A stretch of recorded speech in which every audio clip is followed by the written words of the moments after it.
Hey guys. All right. So today we are going to talk on chapter 20. So we're actually skipping ahead a little bit. You've read this chapter before, so this is actually not a new chapter to you. I had you read this kind of towards the beginning of the year when we talked about prokaryotes versus eukaryotes. So today we're going to talk about the genetics of viruses and bacteria.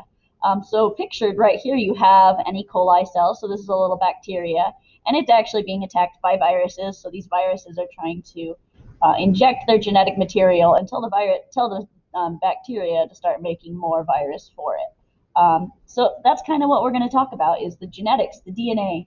Because we've talked a lot about eukaryotic genetics, and we're about to go really, really, really in depth on eukaryotic genetics. So before we do that, I want to make sure we talk about prokaryotes a little bit.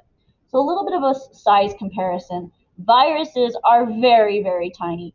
They're comparable to really large proteins. So this is about the size of a really large protein, 10 to 400 nanometers. Pretty small in the grand scheme of things. Proteins are pretty small in the grand scheme of things. That's a big protein if that's a protein.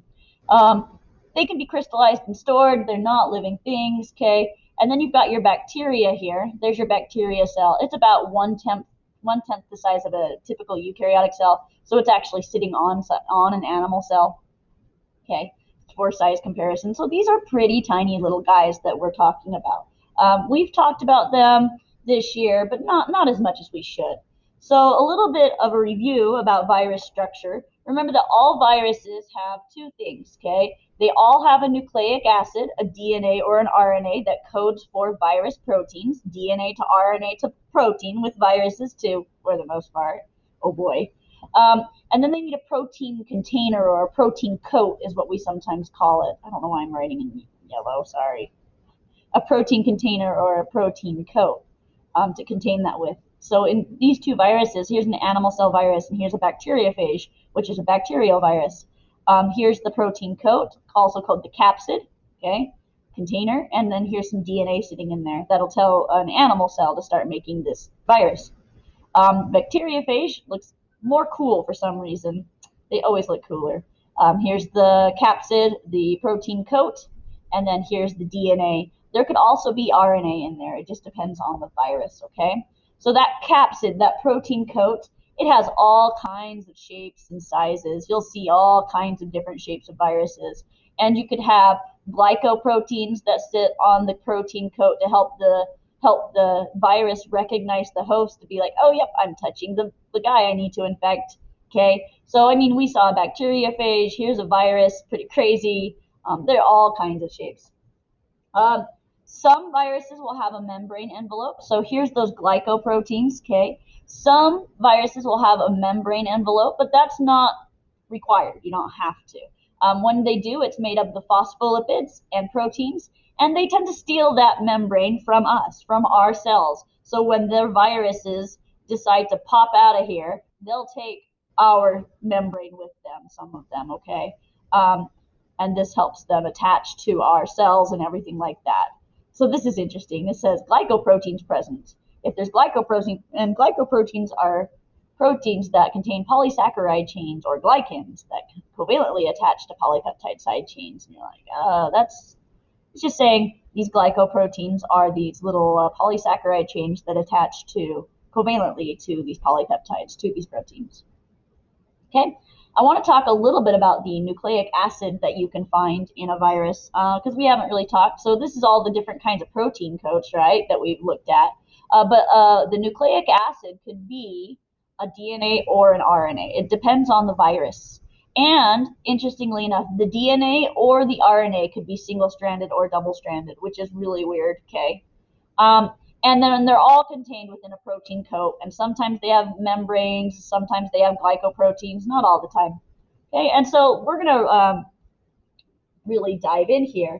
This is just a few different types. So I've got 3 slides of different types of viruses. Absolutely no reason to memorize these viruses at all. I'm just doing a rough overview of these. But if you're really interested in these viruses, like some of them are some you have heard about, it wouldn't hurt to do a little bit more research on them, okay? So let's go ahead and talk about the double-stranded DNA viruses. So I would think of these, and don't think of these this way, except for just the DNA itself. These are the normal viruses because they have a double-stranded DNA, which is normal. We have double-stranded DNA, okay? So some of these are like adenovirus, which can cause respiratory diseases in us. Papavirus, like the human papillomavirus, okay? That's one we tend to want to have a vaccine for. Herpes is a double-stranded virus.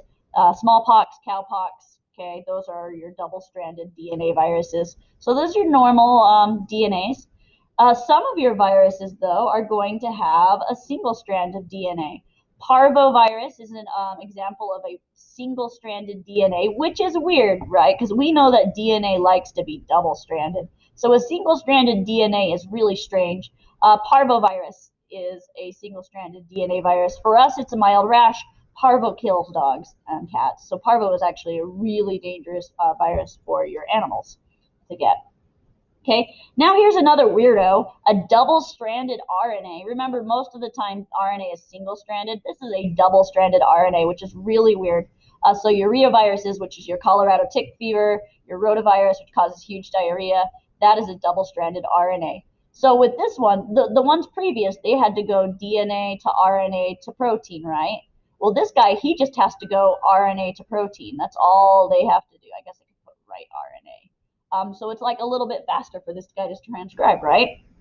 Now, this one is a normal single-stranded RNA virus, whereas this case, the RNA serves as the mRNA. So sometimes when you have an RNA virus, the RNA does not serve as the mRNA. So in this case, these guys just have to go RNA to protein. So they're kind of like what you would think is normal kinds of things. So your coronaviruses, that's your colds, polio, hepatitis, intestinals. These are all your single-stranded RNAs, just DNA or RNA to protein really quick. Hey, look, here's coronavirus. Yep, coronavirus like COVID-19. Like there's more than one coronavirus. COVID-19 is an example of a coronavirus. These can create acute respiratory syndromes like SARS, like COVID-19, like what we've been talking, like what you've heard about, right? It is a single-stranded RNA virus that just goes from RNA to protein. So it creates, spike proteins that we talk about. Okay. Flavivirus are your yellow fever viruses, West Nile, Hep C, and then rubella, that kind of stuff. Okay, and then one last slide of this, because I know you're getting weird, or tired, not weird. You're not getting weird, you're getting tired. I'm weird. These ones are single-stranded RNA where the RNA serves as a template for mRNA synthesis. So these guys, they have to go RNA to mRNA. They have to actually translate or transcribe, I guess, this RNA into the mRNA, which is really kind of strange to protein. Okay, so Ebola is actually one of those where they have to take this RNA and make the mRNA and then do the protein. The flu is one of those, so your influenza. Rabies is a single-stranded that serves as a template, so it has to go RNA to mRNA to protein. And then finally, this is the weird guy that breaks all the rules. He's a jerk. We don't like them. He's a break the rules guy, okay? This is a single-stranded RNA where it serves as a template for DNA. And you're like, what? So this is the only case where we break the dogma ever.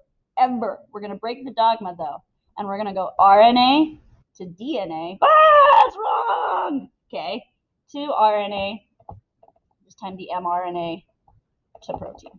Okay, this is the only instance that we know about where you can actually go from RNA to DNA. And this happens in retroviruses. So, I mean, if you're writing down any virus, write down the retrovirus for sure. Like HIV is a retrovirus that causes AIDS, some RNA tumor viruses that cause leukemia. So these are not nice. These are not awesome little guys. I'm going to talk to you about in just a slide or two how the heck this guy is able to break those rules, because he's really breaking those rules, those stinking retroviruses. So let's look at how viruses infect, and then we'll talk about retroviruses and stuff.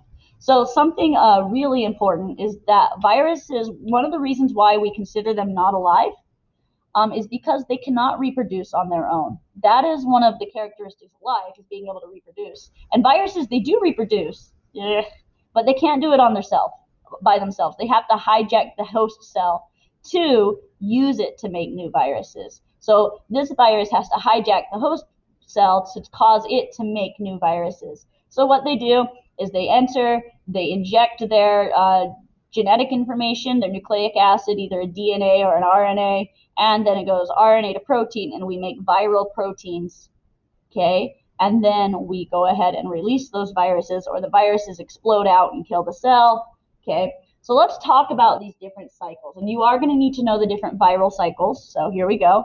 The first cycle I want to talk to you about is the lytic cycle. And so this one, I kind of think of this one as the normal or the quick cycle. This is the one where they just invade and create. So that's what I'm going to call invade and create viruses.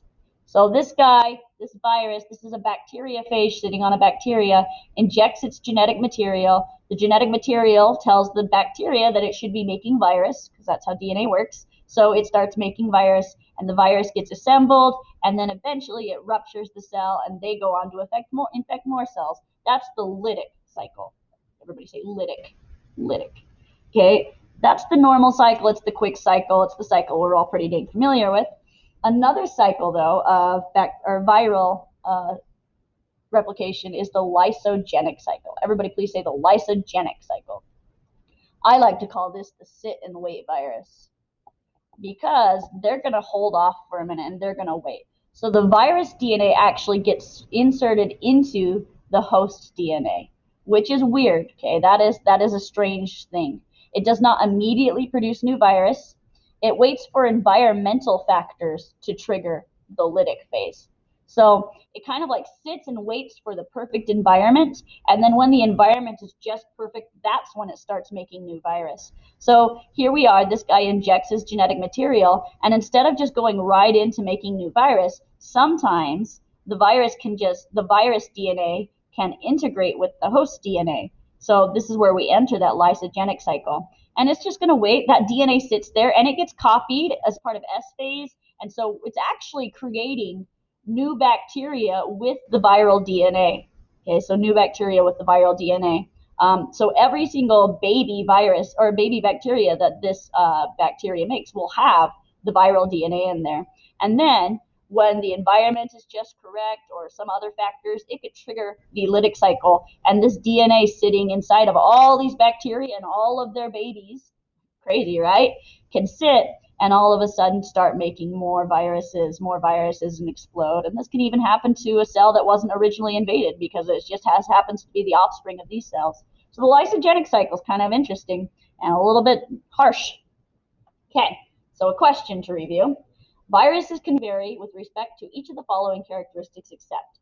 So all of these can be different in a virus except one of these. The type of host cell it infects, DNA and RNA is the genetic material, presence or absence of metabolic machinery, that means like ribosomes, ER, that kinds of stuff, single or double-stranded nucleic acid, or the presence or absence of a membranous envelope. So the only thing that cannot vary here is the absence of metabolic machinery. Viruses do not have metabolic machinery like chloroplast, mitochondria, and stuff like that. In the lytic cycle of phages or viruses, the host cell typically dies, releasing many copies of the virus. The viral capsid is assembled according to the genetic information of the bacterium.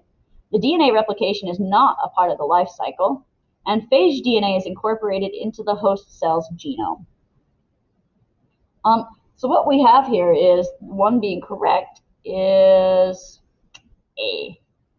The host cell typically dies. I'm like trying to figure out what's wrong with this. It's the genetic information of the viruses, not the bacteria. And this is not happening in, honestly, I think C's right too, but whatever. Okay, so let's talk about retroviruses a little bit, because they're jerks and they can go backwards with the central dogma. They can go RNA to DNA to RNA to protein, and that's what they do. They do this with a very special enzyme called reverse transcriptase. So everybody please say reverse transcriptase. It's the only enzyme we found of its kind, but it is an enzyme that can go RNA to DNA, and then it can go RNA to protein. So we still have to end up with protein here. So this little virus is like HIV or something like that, and it has single-stranded RNA, and then it also will have reverse transcriptase inside of it. So it will have that enzyme inside of the virus already, so that when genetic material is released into the virus, the reverse transcriptase that was already in the virus starts making DNA. So it's going to actually reverse transcribe and make an RNA to DNA. So it makes the DNA. And then the DNA will actually go usually and do the lysogenic cycle. Sometimes it does the lytic cycle, but mostly it goes in and it inserts its DNA into our DNA, and it sits and waits for the most part. Or it can just start, since it's in our DNA, it could just go ahead and just say, we're just going to turn this on all the time. So this is always turned on. So we're always making viral RNA and viral protein. It kind of just depends on the retrovirus, how it works, if it's going to just act all at once and destroy the cell by making many viruses, or act a little bit at a time and just leak viruses, you could say. So yeah, it's not the best thing, and that's one of the reasons why HIV is such a problem, is we incorporate that DNA into our cells. Frustrating. So as you'd see, here's HIV, much less destroying the cell and just kind of leaking out of the cell. Poor thing. Yeah. One of the worst things about HIV is that it affects white blood cells, particularly your T cells. So it destroys your T cells, which are really big, play a really big role in your immune system, which is why HIV causes AIDS. It destroys your immune system because it's going after these white blood cells. So people with HIV and AIDS, they can't fight infections because these viruses attack their immune system specifically. Okay, viral replication is really cool. We've kind of mentioned this a little bit in class. I'm not sure if you were distance learning that you really picked this up. But what's cool is viral replication generates genetic variation because the rapid generation allows for fast evolution. Having lots of babies really fast is going to allow for your evolution to happen really fast. And mutations are going to happen in viruses. So mutations occur in viruses themselves, but through the host DNA replication, because the host is copying the virus DNA for it, but it doesn't know what DNA it's looking at. It doesn't have the right DNA. If it makes a mistake, to go back and fix it. So it's going to make mistakes and quickly. So it creates a lot of genetic variation mutations. There are no proofreading, especially the RNA viruses don't have any proofreading, so they're very error prone. And they can actually combine and recombine information if they infect the same host cell, because we've seen, right, where they insert the genetic material, that genetic material can become a part of that, and then, maybe another virus can come in and put its DNA in there and maybe some DNA there, and then another virus can come in here and affect that, right? Let's put some DNA there. So our DNA, human DNA, is spotted with the remains of ancient viral genomes. We have ancient viruses that have kind of gone bad because they've been interrupted so much with other viruses and human mutations and all kinds of stuff, chromosomal mutations. A lot of our DNA is old viral DNA that just kind of died off because it couldn't enter into the lytic cycle because it got too damaged. So it's pretty dang interesting. So we're going to take a step back from viruses for just a second. We're going to talk about something called prions. So everybody please say prion.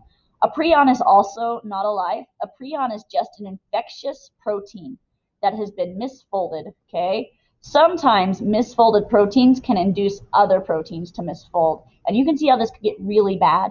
So here's a misfolded protein, a prion, that causes this one to misfold, that causes this one to misfold, that causes this one to misfold. And it's just because their shapes, they keep changing each other's shapes as they run into each other, and they make big old clumps, okay? So they tend to form clumps or aggregates, and these tend to happen in your poor brain. All your brain proteins start clumping together and basically putting holes in your brains. That's mad cow disease. So it's not a virus, it's not a bacteria, it's a prion, which is just a protein that's misfolded that can cause other proteins to misfold. Usually you find this in your food if you do not eat fully cooked food or food that has already been infected with prions. So it's one of the reasons why we have to watch what we hunt. A lot of hunting causes mad cow disease because a lot of the animals that are being hunted are not, they're wild and they have things like this going on, viruses and prions and bacteria. So got to be careful. All right, let's talk about bacteria. So we've talked about viruses, we've talked about prions for half a second. We got to talk about bacteria. So bacteria reproduce asexually for the most part. They just copy their DNA and split, copy their DNA and split, copy their DNA and split.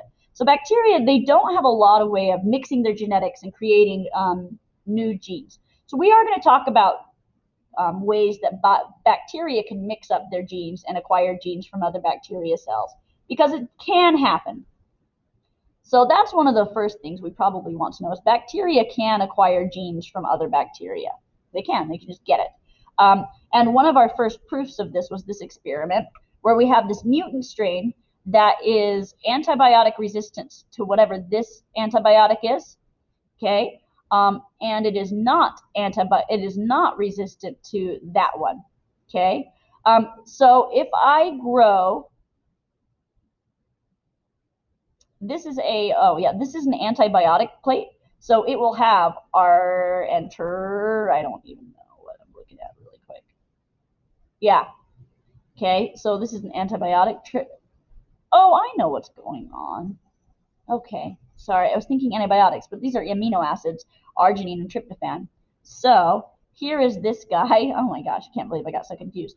Here's this guy who is able to make arginine on its own, but it can't make tryptophan, okay? So these amino acids are required for life. You can't live without them. Humans have to get them in their diet or make them on their own.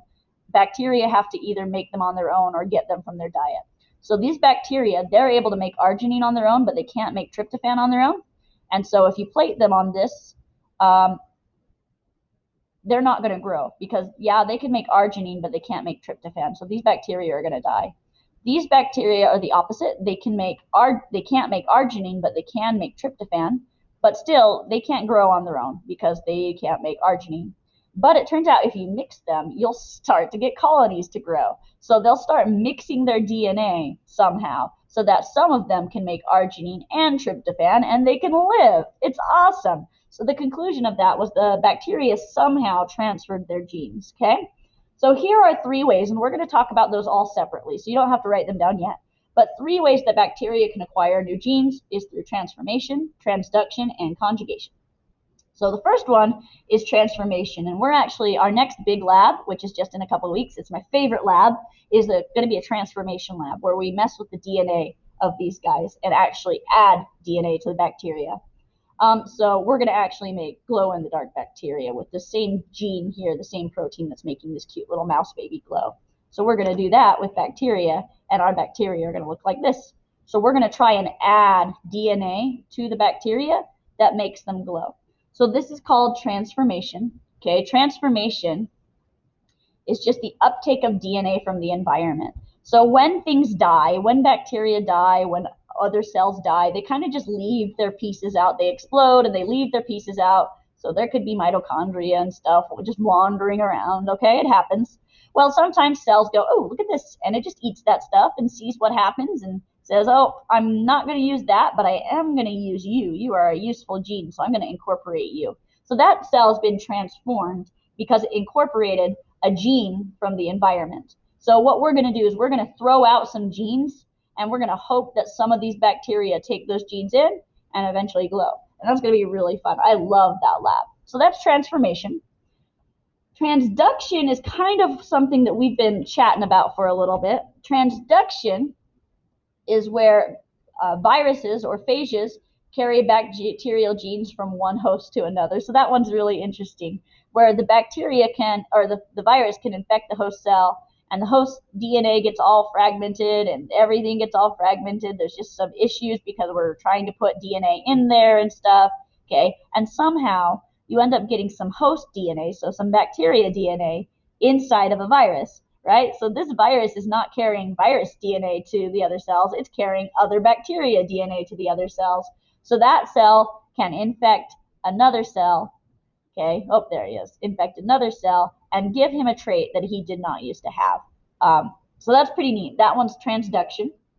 That's how we try to do a lot of gene therapies in humans. We try to take viruses and try to get viruses to insert human DNA into our cells to get us to do things that we're not doing. Like this is usually used for medicine. So if there's a broken protein, we try to insert the correct protein in there.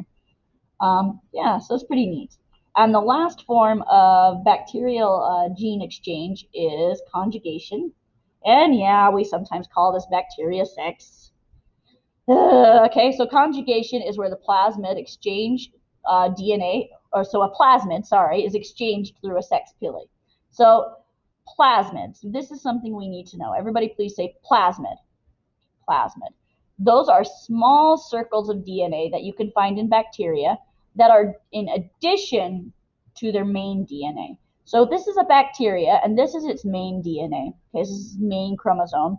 These are plasmids, or small circles of DNA, and these can carry specialized genes for the environment, like antibiotic resistance. Okay, maybe these guys let them survive the warm a little bit better. Maybe this guy helps him make tryptophan when he can't make tryptophan. So they can have these specialized plasmids that just have little special genes for them. Sometimes they incorporate it into their regular, sometimes they don't. Okay, but what they'll do is they'll send those little plasmids through their sex pili so that this guy can get them. You'd be like, hey, there's some antibiotics around, you're gonna die. Would you like some antibiotic resistance? Here you go. And he'd be like, oh, thank you, now I'm antibiotic resistant. Yay! Yay, bacteria. Okay. So this is, somebody really important, Barbara McClintock. She got the Nobel Prize in 1983 for discovering something called transposons, which is related to this. It's a little bit different, but it's related. So this is gene transfer within an organism's genome. That's like, so you don't have to write that, but where sequences of DNA that can move from one location on the genome to another. And you can find these in prokaryotes and eukaryotes. They were discovered by Barbara McClintock. So like antibiotic resistance genes, they do that all the time. They'll move from one place to another. In our chromosomes, sometimes our chromosomes will just be like, oh, we're going to move that piece there. Yay! And this guy is now shorter. We do that. It's not usually great for us. We're too complicated for that kind of stuff, but we do that. And sometimes it works and sometimes it doesn't. Works really well for bacteria because they're not all that complicated. So it's just another mechanism for gene shuffling. It may or may not cause changes in gene expression, and it may or may not help you. So which of the following is not a way that bacteria population can acquire increased genetic variation? Transduction, conjugation, binary fission, mutation, transformation. Well, the regular way that they reproduce through binary fission does not give them genetic variation because they just copy their DNA and divide. Okay, here's where we get super AP, guys. We're going to talk about gene regulation in bacteria. So we're going to talk about operons, okay? And you're going to want to star this because these guys are really important. So everybody please say operon. And these are for turning on and off genes for bacteria. So this is bacteria only, though, prokaryotes only specifically. This is not in humans. This is not how our DNA works. But we're going to start simple with these guys, and then we'll talk about eukaryotes later on next week probably, okay? So an operon, and you're going to probably want to draw this, has three parts to it, okay? It's got the promoter right here. Okay, that's where RNA polymerase binds so that we can do transcription. Remember, transcription is DNA to RNA. So this is a piece of DNA, and it needs to be read to make some RNA, and then the protein. And that's done by RNA polymerase, who, remember, is a really dumb molecule and needs lots of help, just going to remind you. Then there's going to be an operator, which is right here. That can block RNA polymerase when it's occupied by a repressor. So it's able to turn off the gene, in other words. This is going to be, if we block it, the gene is off. If we unblock it, the gene is on. And then there's the structural genes, okay? That's what we want. Genes, DNA coding for the end product, whatever we're trying to get. So these genes can't be transcribed unless RNA polymerase can find the promoter, but RNA polymerase might be blocked by the operator, okay? So that's kind of going to be what's going to happen here. So the first operon we're going to talk about is the tryptophan operon, which is repressible. Okay, so we're going to want to know these words. So the first operon we're talking about is a repressible operon. A repressible operon is usually on, but it is repressible. It is able to be repressed, or it is able to be turned off. So it's usually on, but we can turn it off if we need to. So bacteria one of their famous repressible operons is the tryptophan operon, because they have to make tryptophan. You have to have a constant source of tryptophan to survive. It's an amino acid. If you don't have it, you can't make proteins, you're going to die. Okay, so of course they usually have this on because they usually need to make tryptophan. But let's say they've made so much tryptophan, don't want any more tryptophan, too much tryptophan, so we got to turn this off. Okay, so this is how it usually works. This is the tryptophan operon, and this is the genes to make tryptophan. So there's like different parts to making that tryptophan, okay? And you got to go DNA to RNA to protein, okay? And this one has different start and stop codons, so you have to actually build the tryptophan later on by connecting all of these dots, okay? It's kind of it's troublesome. So what happens here's the promoter where RNA polymerase can bind, and here's the operator. The operator is usually clear, so that RNA polymerase can go RNA to protein, DNA, RNA, protein, DNA, RNA, protein all day long and make as much tryptophan as it wants, okay? Now, also being made is a repressor protein, okay? There's a regulatory gene up front. This is a regulatory gene. It makes regulatory proteins. So in this case, it's going to make the repressor. Okay. Now, in this case, the repressor is inactive. It has the wrong shape. See, it can't bind to the operator. It's inactive because we want tryptophan. But let's say we had plenty of tryptophan. Okay. So with no tryptophan present, we've talked about that. But let's say we have plenty of tryptophan. What's going to happen is tryptophan, since it's around and there's plenty of it, is going to bind to the repressor. It's known as the co-repressor because it binds to the repressor. The repressor is now active, and that active repressor is going to bind to the operator, and that blocks the promoter and RNA polymerase. So it blocks there, right? So RNA polymerase cannot get to the genes, and it cannot transcribe the genes, and so the gene's turned off. Okay, so the genes are turned off when a repressor binds to the operator, and it blocks RNA polymerase. That's when a gene is turned off. So the tryptophan operon is repressible. It's usually on, but hey, when there's plenty of tryptophan, it's able to be turned off. And then, hey, we're running out of tryptophan. Oh no, we're running out of tryptophan. Well, let's use this guy, right? So if we use this tryptophan, though, this guy goes back to being turned off. This falls off the operator, and we're able to start making more tryptophan. Now, in the regulation of the TRP operon, when tryptophan is present, A, the repressor is able to bind to the operator. B, the repressor is unable to bind to the operator. C, the transcription of the repressor is inhibited. Or D, transcription of the structural genes operator and promoter occurs. So when tryptophan is present, that means we don't need TRP operon on, so we're going to turn it off.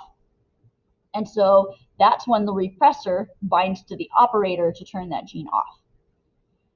Now, this is a different kind of operon. It is kind of the opposite of a repressible operon. This is an inducible operon. So everybody please say inducible. It is usually off, but it is able to be turned on, or it's able to be induced or turned on. So it's usually off, able to be induced. So it's an inducible operon, usually off. So the lac operon is to make lactase. And lactase breaks down lactose. So this is for a protein to help break down lactose. Lactose is a sugar, okay? And so if you want to break down this sugar, you have to have lactase. So this is the gene for lactase. Now, normally, there's no lactose. So if there's no lactose, there's no reason to make lactase. It would just be a waste, a huge waste. So this is usually turned off. And unless there's lactose, it's not going to turn on. So usually the operator is already bound to the repressor. The repressor is normally active in an inducible one. See, so the repressor is bound to the operator. This gene's turned on. Silly little RNA polymerase cannot bind. It's stuck. So we're not making lactase because there's no lactose. Now, what do we do when there is lactose? How do we get this gene turned on? So lactose is the inducer in this case, okay? And it's going to bind to the repressor and make it inactive. So lactose is going to bind to the repressor. Allolactose is a type of lactose, okay? And it makes it inactive this time. So here, see, the shape change caused by lactose binding to the repressor causes the repressor to fall off. Now the gene is turned on though, right? Because RNA polymerase goes, oh yeah, sweet. and it binds and it makes the RNA, and we make the protein, and we make lactase, and we can start breaking down lactose, okay?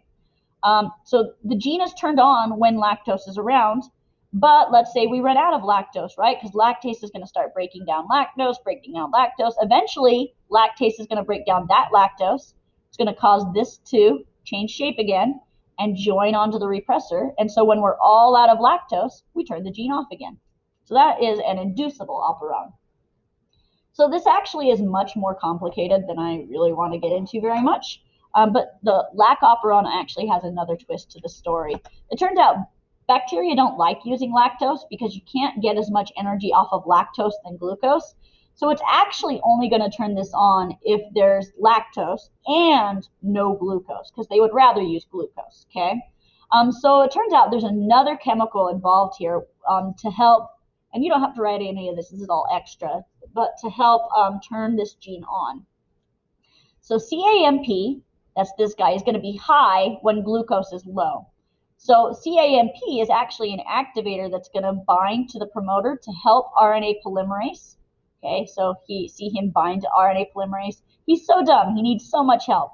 So not only do we have to have lactose to have the gene turned on, you actually also have to have CAMP when there's low glucose to help this guy go too. So you have to have both of those situations. So here's your last slide. Like I said, bacteria prefers glucose, and so CAMP is a low glucose signal. So here we have glucose and lactose. Well, the operon is going to be off because there's no CAMP, and RNA polymerase needs help. It needs that help of this guy to go. And since there's plenty of glucose, there is no CAMP, so we're good. Okay, it's happy. We're not going to transcribe this gene. We're not going to be making lactase. Now, if there's no lactose around and there's glucose, that's normal. The repressor is going to be there. There's not going to be any CAMP, so we're not going to make lactase. But finally, we're in a case where, oh, we don't have any glucose. Sweet, so there's going to be some CAMP, but there's also no lactose. This is a very hungry bacteria, so the gene's still turned off. So RNA polymerase still can't bind. So the only way to make lactase is if there's low glucose and there's CAMP to help RNA polymerase, and there's lactose so that the repressor is off and it's able to bind and make that lactose. So therefore, bacteria only uses lactose if there is lactose available and there's no glucose available. Boom. It's been really complicated. Okay, so that was the chapter 20 notes. It was quite a bit, so thank you for being patient. This is kind of a preview to gene regulation, simple gene regulation using operons and stuff, and gene transfer. We're going to start talking about complicated eukaryotic gene regulation coming up soon, which is chapter 13. All right, well, thanks, guys. I guess I'll see you later.